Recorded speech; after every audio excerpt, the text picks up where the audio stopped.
Hi friends, welcome back to Farm Bread. Kate here. I am going to make a couple batches of a light rye sourdough this morning, and so I thought I would show you how I do it. Again, I use the book Artisan Sourdough Made Simple. This is my favorite sourdough book because it makes sourdough making simple and simplistic. So I'm going to be using the light rye recipe today.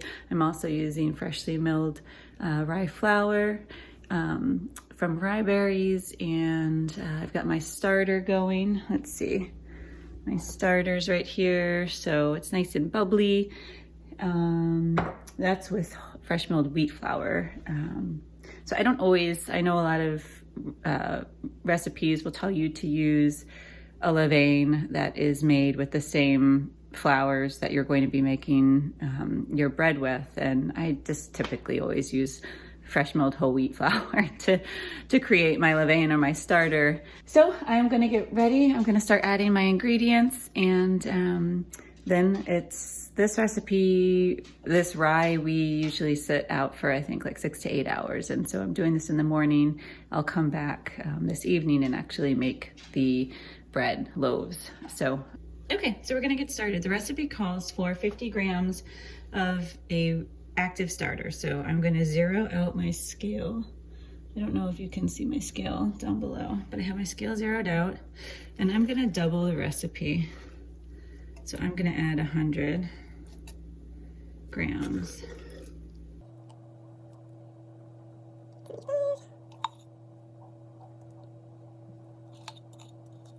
All right. And we're a little bit over, which is fine. Okay. After we add our starter, we need to add our water. So this calls for 365 grams of warm water. So I'm going to zero out my scale and add the water.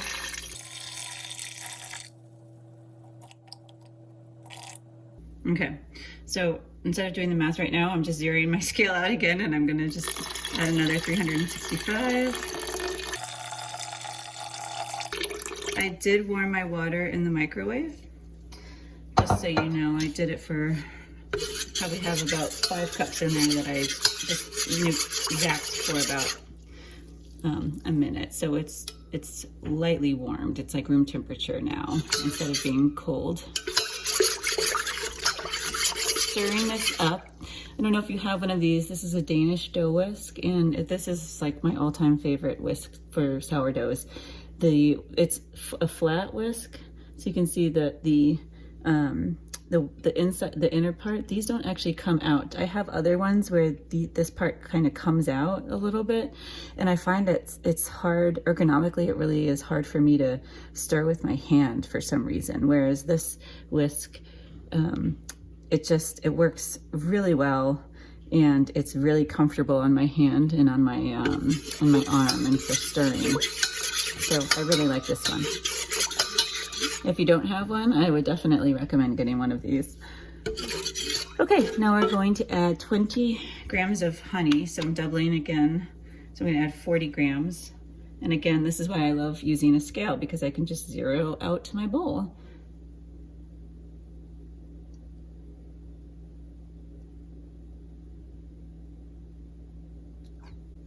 I love buying honey at the farmer's market and using that, but now that it's wintertime, I haven't been going to the market as much, and so I typically will try to buy like a raw, unfiltered honey that's collected locally. If I can't get local, then we'll at least try to get something that's raw and unfiltered.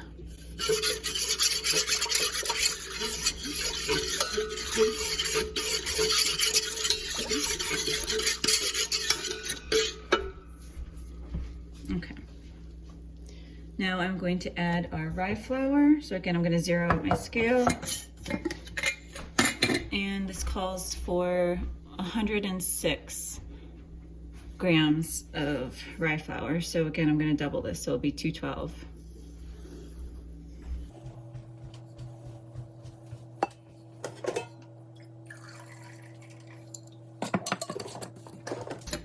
And 400 grams of bread flour. I have a high gluten content bread flour that I'm using, so I'm gonna zero out my scale. And I'm adding 800 grams of bread flour.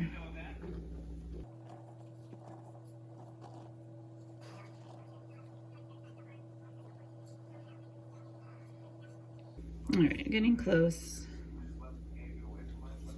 A little bit more than I want, so I'm just gonna put a little back.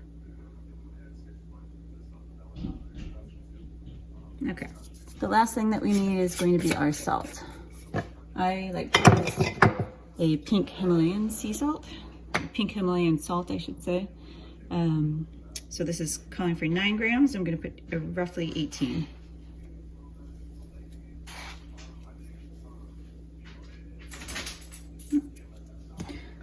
All right. You can take this off the scale. I'm going to mix this up.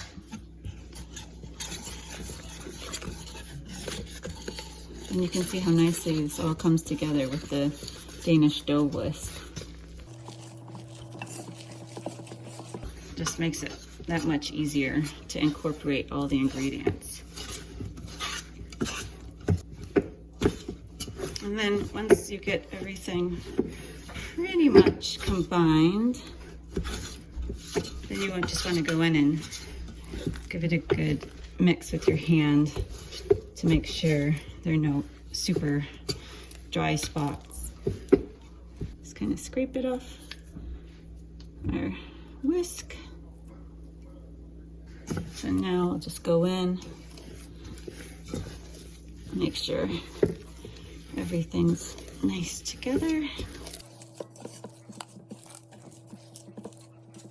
And again, I use organic rye berries.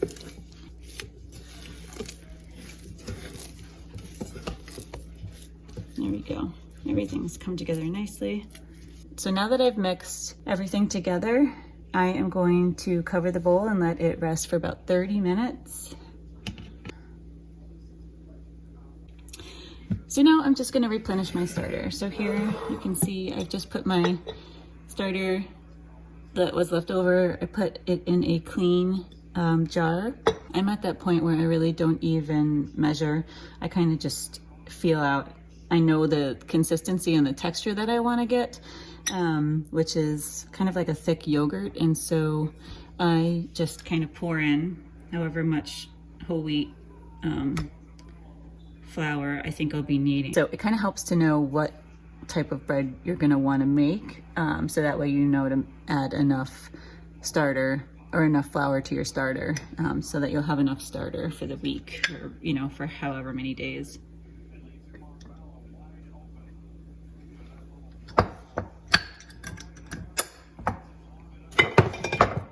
And then I'm just going to add water to this, and I will stir it up. And try to show you. Obviously, I need more water. Just gonna stir this up.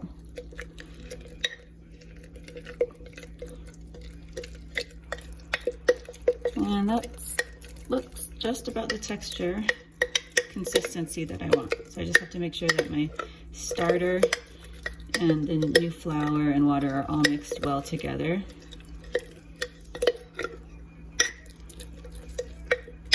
Yep, that is right where I want to be. So that looks good.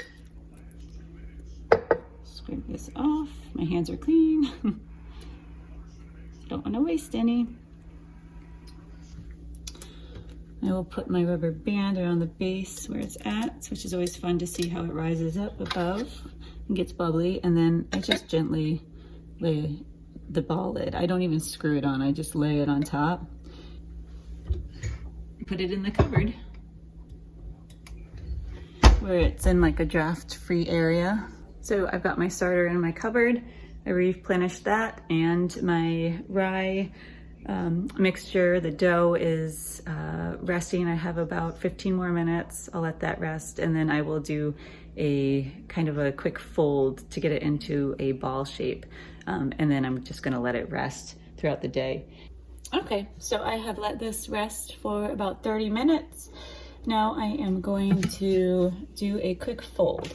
So what the recipe actually says is after the dough is rested, work it into a fairly smooth ball. It takes about 15 seconds.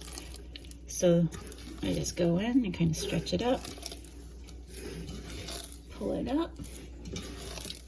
It's still really sticky because it's sourdough dough. And then just kind of see how it kind of comes together. It's starting to look more like a ball. There we go. And I will just kind of leave it like that. We'll cover it up. Now, I have the option of coming back every 45 minutes and doing that same procedure. The benefit is, it says to stretch and fold the dough for added structure and height. So I can do this, it says repeat this technique about 2 to 3 sets spaced 45 minutes apart. So that's something that we can do. Again, it's just an optional step, we don't have to. So I have in the past done that, and I've also not, so it's up to you. Because I'm here today, I think I will come back in about 45 minutes and do a fold. I will show you what the dough looks like then when I do that. If I weren't going to stretch it again, essentially now this is the bulk rise starting, and so it's going to be about 6 to 8 hours for this to rise to about double in size. Our room temperature is roughly about 68 degrees. So it's a little bit on the cooler side. So what I like to do is actually put this under our light on our stove, which adds a little bit extra warmth. It's basically like the light above our stove connected to our microwave. And so I just set it underneath there. That kind of helps to create a little bit of a shorter rise time. It will still probably let it rise for about 8 hours. Okay, so it's been a good 45 minutes. I'll show you what the dough looks like, and I am going to give it a quick fold and then let it continue the bulk rise. So I'm actually gonna have my daughter be my videographer as I do this. So this is what the dough looks like right now. It's actually rising just a little bit already. Again, you just want to kind of pull up around the edges and just go around in a circle. There we go. Just like that. And then I kind of flip it over. There we go. Okay. I am going to go in for a second fold. It's probably been about an hour. There we go. Again, I'm just gonna pull up around the edges and do a quick fold. Again, the recipe says that this helps to add structure and height to your sourdough. I've got 2 loaves in here. There we go. All right, I'm gonna let it sit for a few more hours. So as I've been making this rye bread, I started to think I should probably tell you a little bit about it. It's a light rye is what it's called. So instead of like a dark pumpernickel rye, it's more on the light side. And the recipe calls for a white rye flour, which I don't have. I just use any rye flour. After I mill it, I just keep the germ and everything from the actual berry still, and I don't actually remove any of the germ or whatnot. Ray's standing Hello. And so it's like a whole rye flour. And I just remembered one thing that I forgot is the recipe doesn't call for it, and I wasn't thinking while I was making it, but I usually will add caraway seeds to it because growing up I always had rye bread with caraway seeds, and I just love that taste of the caraway seed. So boo, oh well. So if you try this recipe and you try to make it, I would always recommend adding some caraway seeds if you have it, because it's a great addition. With the Danish traditions, I would always have a cheese on toast. So I would put like cheddar cheese on a slice of toasted rye bread. And that's really something that I love. And now kind of introduced that to my kids. So they also love having a cheese on toast with my sourdough breads, which is really neat. So it's a neat way to enjoy your sourdough if you're looking for options. So we just got back from Girl Scouts.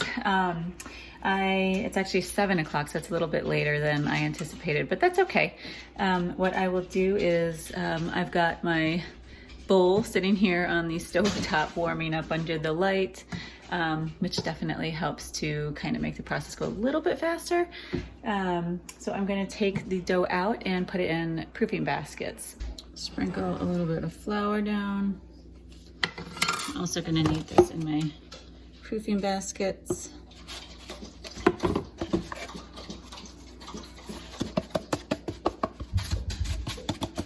I'm gonna dust your baskets. Not with too much flour. There we go. Here you can see what it looks like. It has definitely risen about double. You can see when I push it down, some air is coming out. So I need to separate this into 2 because I made a double batch. So I will gently pull it out.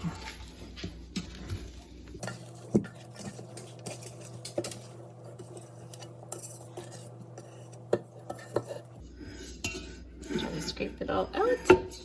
Good. And now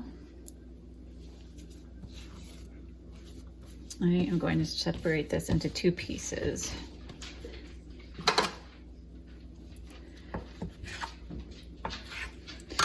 And because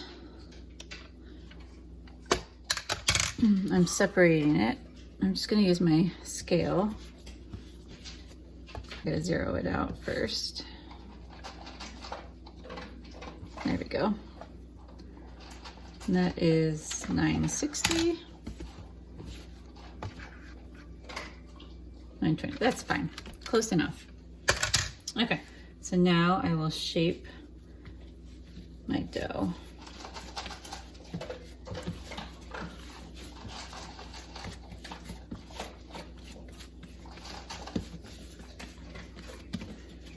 There we go. Then I will set it over here to just kind of relax for a few minutes before I put it in my proofing basket. Here, shaping the dough.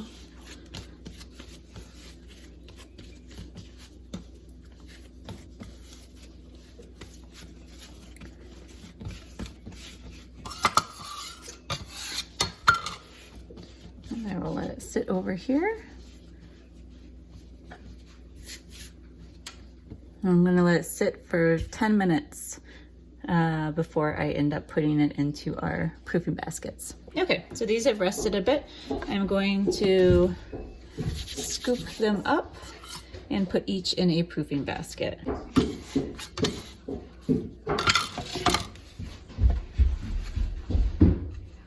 feel really nice. Okay, now I will do the other one.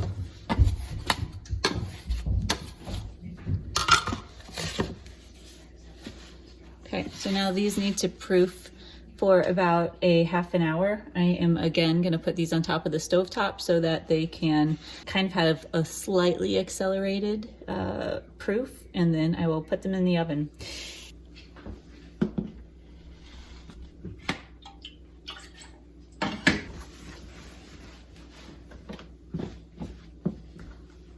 Okay, so I am going to go ahead and get ready to put the bread in the oven.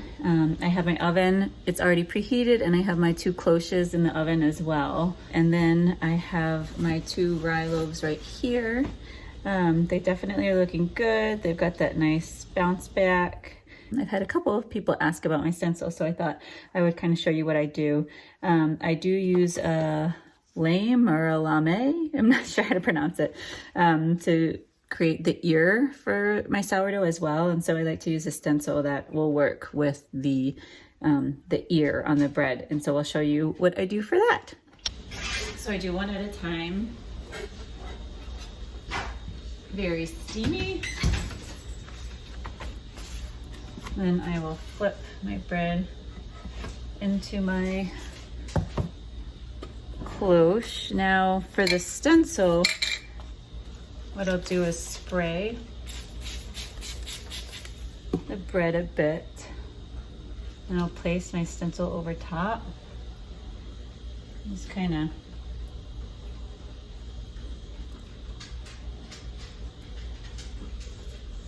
try to make a pattern. Smooth. I don't worry about it being too perfect, but I just kind of smooth it over the bread as best I can. See? I don't know if you can see that. And then what I'll do is create my ear.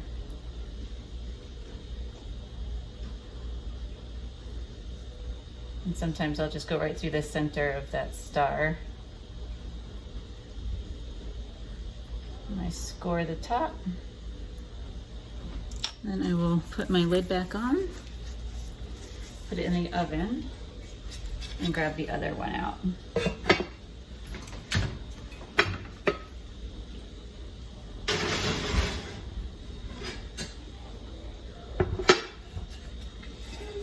I love that steam, how it comes out when I first take off the lid. I think it's so neat. Let me put my bread in.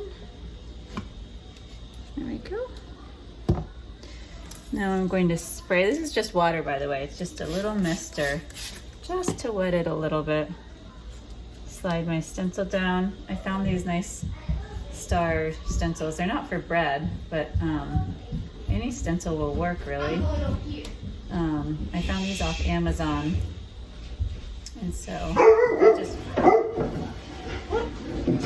my dog heard something. So just got these off Amazon. Now I'm gonna just score the top. I'll go right through the center. There we go. And it looks really pretty once the bread has baked and it gets kind of brown and crusty, and then you can really see the flour stencil pop. All right, I'm gonna put this in the oven, and then I will set my timer for 20 minutes.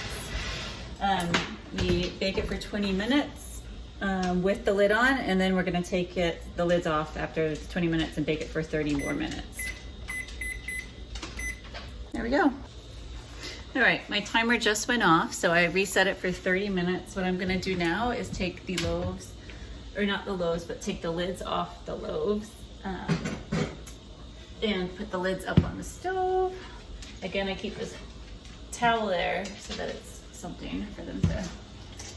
All right, so you can kind of see the stencil already.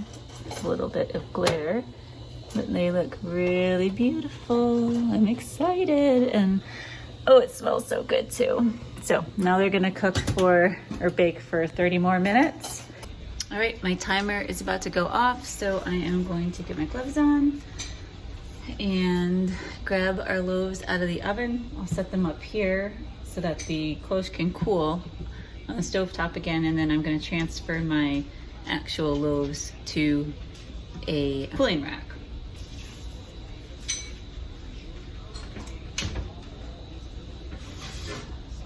Oh, look at that. Beautiful. You can see the stencil.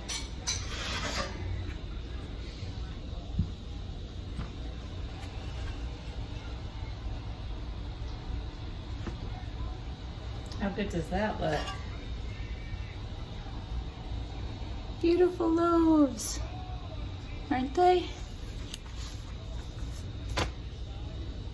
Here are the loaves, the final product. It's got a beautiful ear, just out of the oven, and you can kind of see the stencil. This one didn't turn out quite as good. Still looks pretty good though. This one looks really good. And then the other side. So just a nice added touch. It's really nice for gifts for Christmas time or holidays, birthdays. It's really just like a nice added touch to do to your bread for a special occasion. So I'm gonna let my loaves cool for the night. Since it's late, I might just end up throwing like a tea towel over top of them to let them cool for the evening. And then I'll store them in a plastic bag. I'll probably freeze one and then we'll enjoy another. Thanks for watching. If you have any questions, feel free to shoot me a comment below and I will get back to you as soon as I can. As always, if you're enjoying this content, please like and subscribe and share. It helps. Every little bit helps, and it also allows me to understand which content you like, and I will make more of it for you. So have a great night.